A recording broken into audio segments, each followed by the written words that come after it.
Bonjour à tous, aujourd'hui nous allons parler d'intelligence artificielle. J'ai bien conscience que le cours d'aujourd'hui est un peu particulier puisque nos rencontres Philosophie for Smart City ont d'habitude lieu en direct. J'ai également souvent un ou plusieurs invités qui conversent avec moi et qui en même temps font participer la salle. Nous discutons tous ensemble. C'est souvent très interactif. Et aujourd'hui, je vous propose quelque chose d'un peu plus classique, on va dire.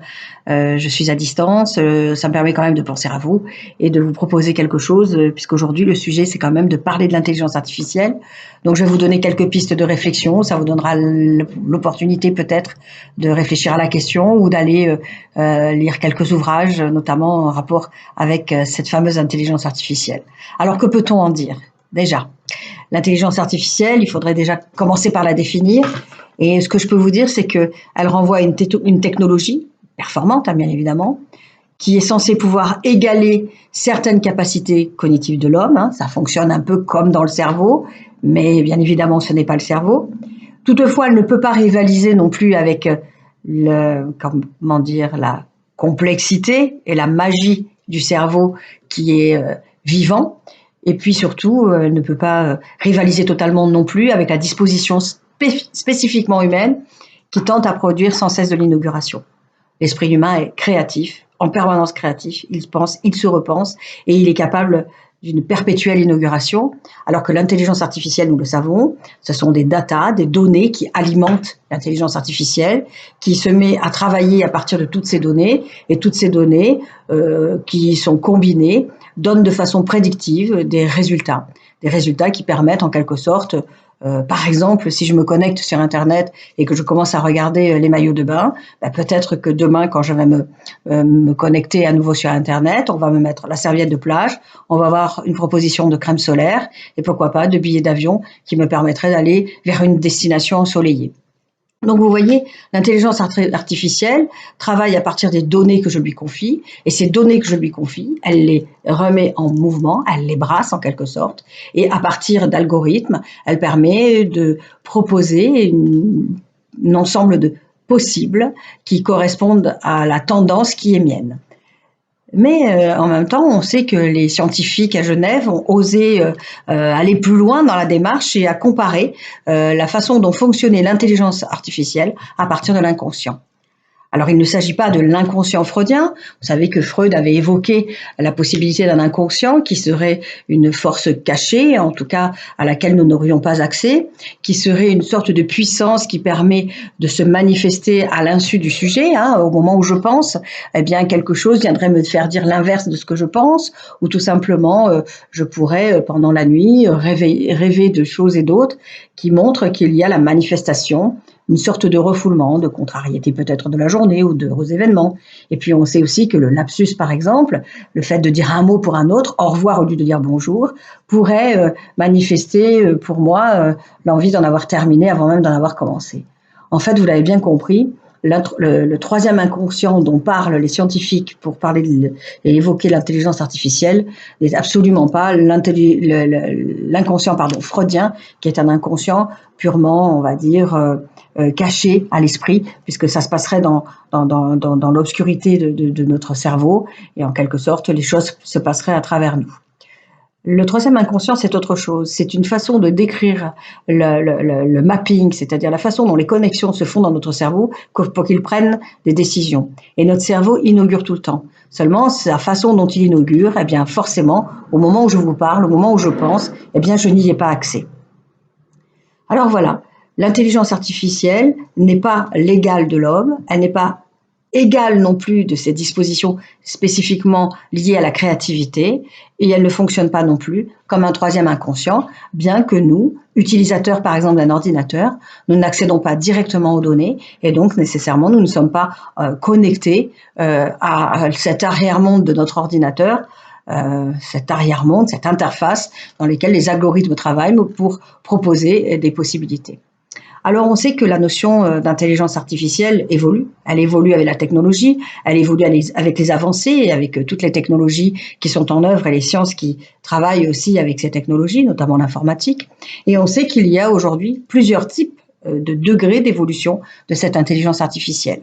Alors on a commencé à penser à ce premier degré d'intelligence artificielle qui était Deep Blue, hein, qui a permis, en jouant aux échecs, de remporter une victoire contre Kasparov et qui a finalement défié le grand champion. Et c'était une façon pour l'intelligence artificielle de calculer les coûts à l'avance pour pouvoir effectivement proposer une mise en œuvre ou en tout cas une mise en scène des combinatoires possibles de manière à devancer le champion.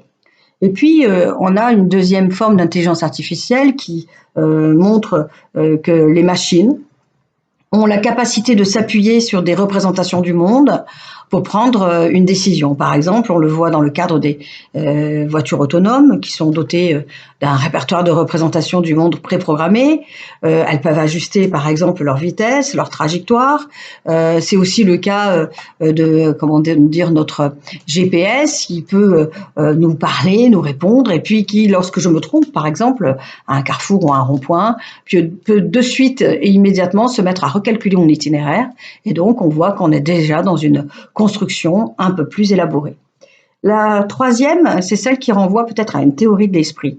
Alors déjà, elle est plus complexe, elle est plus peut-être pertinente, elle intrigue en tout cas parce que elle nous montre que, par exemple, des robots vont pouvoir non seulement appréhender et classifier des représentations du monde, mais surtout, ces robots vont aussi comprendre et hiérarchiser nos émotions. Ces robots, on l'a bien compris, ce sont des machines équipées d'une intelligence artificielle qui usent de programmes qui leur permettent de nous parler, de prendre des postures. Hein. On voit les mains de plus en plus des robots s'animer, on voit les inclinations de la tête, on voit aussi les yeux qui bougent. Et maintenant, on essaye de donner à ces yeux la pertinence des yeux des vivants, c'est-à-dire leur donner l'impression qu'ils ont une âme, ou en tout cas qu'ils sont animés. Tout ça pour expliquer que le robot est celui qui va pouvoir se représenter le monde, s'adapter à mes besoins, et il va s'adapter à mes besoins parce que c'est le robot de compagnie qui peut m'assister si j'ai besoin de lui dans le cadre d'un problème de santé. C'est aussi le robot, comme on peut le voir dans différents laboratoires, qui s'adresse à vous. En Chine, on a vu Piper qui était capable de dire des cérémonies et de répéter un rituel religieux. Bref, c'est ce robot qui va occuper de plus en plus notre quotidien et qui va influer sur le comportement humain. Oui, en effet, pourquoi influer sur le comportement humain? Tout simplement parce que ce robot est proche de nous, il prend des postures, comme je l'ai dit, et il est capable de nous parler, de prendre des intonations dans la voix, et même si elles sont mécaniques, même si c'est de l'intelligence artificielle qui parle à travers une machine, malgré tout, nous nous sentons touchés, nous nous sentons presque, enrobés si la parole du robot est enrobante, agréable, gentille, et si ce robot nous donne l'impression d'être altruiste.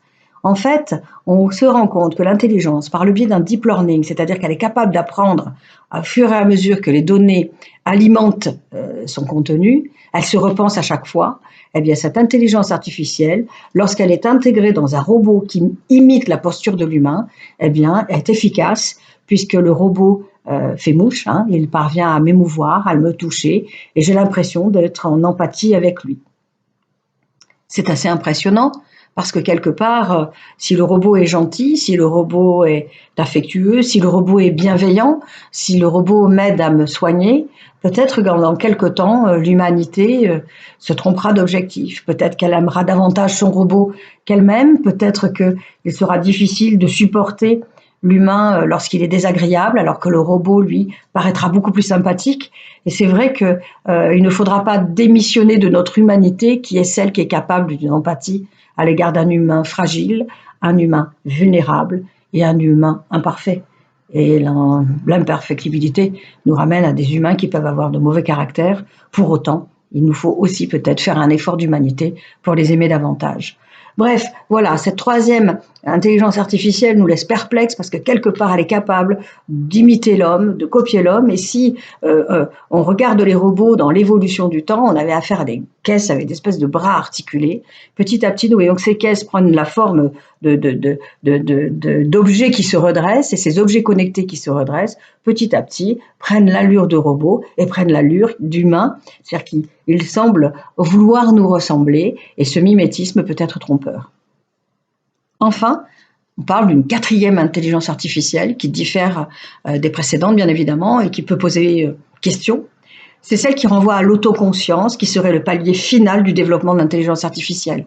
L'autoconscience qui consiste à doter les machines de la capacité de former des représentations d'elles-mêmes, comme si elles pouvaient, à partir de tout ce qu'elles savent, proposer autre chose, donc inaugurer. Mais inaugurer, on sait très bien qu'elles pourraient inaugurer qu'à partir de ce qu'elles possèdent déjà, c'est-à-dire un ensemble de données qu'on leur aurait confiées.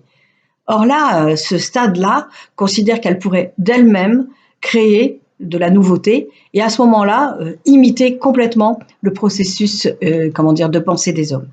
Mieux encore, si elles peuvent avoir un retour sur elles-mêmes, cela signifierait que deux intelligences artificielles qui seraient amenées à cohabiter pourraient peut-être finalement s'auto-éduquer, s'auto-réparer et peut-être aussi gagner progressivement en degré de perfectibilité. On constate quand même qu'il y a comme une sorte d'extension du type 3 qui était capable d'un mimétisme. Cette fois-ci, l'intelligence artificielle est capable de se doter d'autoconscience, c'est-à-dire non seulement d'imiter les émotions humaines, mais de donner l'impression qu'elle peut appliquer des pensées et des réflexions à ces émotions, et en même temps, comme si elle pouvait prédire en quelque sorte l'avenir, puisque en dépassant les capacités de l'humain à réfléchir, elle pourrait déjà anticiper les problèmes de demain. Et comme je le disais, si deux intelligences artificielles venaient à communiquer entre elles pour s'auto-réparer, voire même prendre des décisions sans même que l'humain puisse entrer dans le processus, d'intégration de la décision, eh bien, à ce moment-là, peut-être que nous pourrions craindre d'être soumis totalement à l'univers des machines. Donc la question qui peut se poser en conclusion de cette réflexion du jour, c'est après l'IA, est-ce qu'on va pouvoir envisager le A, c'est-à-dire l'émotion artificielle, le moment particulier où j'aurai de l'empathie, de la sympathie pour les robots? Si les robots occupent de plus en plus mon quotidien, est-ce qu'il va y avoir la naissance d'une nouvelle altérité? C'est-à-dire ce ne sont pas des hommes, ce sont des machines connectées. Et à ce moment-là, ces machines connectées qui font partie de mon univers, eh bien, je les prends en sympathie. Ensuite, le problème de l'illusion, parce que bien évidemment, ces robots qui m'imitent me donnent l'impression d'être comme moi, avec la posture du penseur. Je pourrais envisager la possibilité pour un robot de réfléchir, alors qu'il n'en est rien. Et enfin, dernière question, si ces robots peuvent en quelque sorte s'auto-réguler, réparer, s'ils peuvent inaugurer et se faire progresser mutuellement, est-ce qu'à un moment donné, il n'y aura pas une sorte d'aliénation à ces robots, une aliénation au sens de soumission, parce que, comme disait Heidegger, la technique finalement irait tellement loin qu'elle dépasserait l'homme et que l'homme serait finalement soumis à l'univers des machines. Voilà, je vous laisse aujourd'hui sur cette réflexion. Je ne sais pas si ces propos auront, nourri votre pensée. En tout cas, je l'espère. Et puis, bien évidemment, je reviendrai dans quelque temps. Nous parlerons de Descartes et des machines. Nous parlerons d'Aristote et de l'intelligence artificielle, de l'IA, l'intellect agent.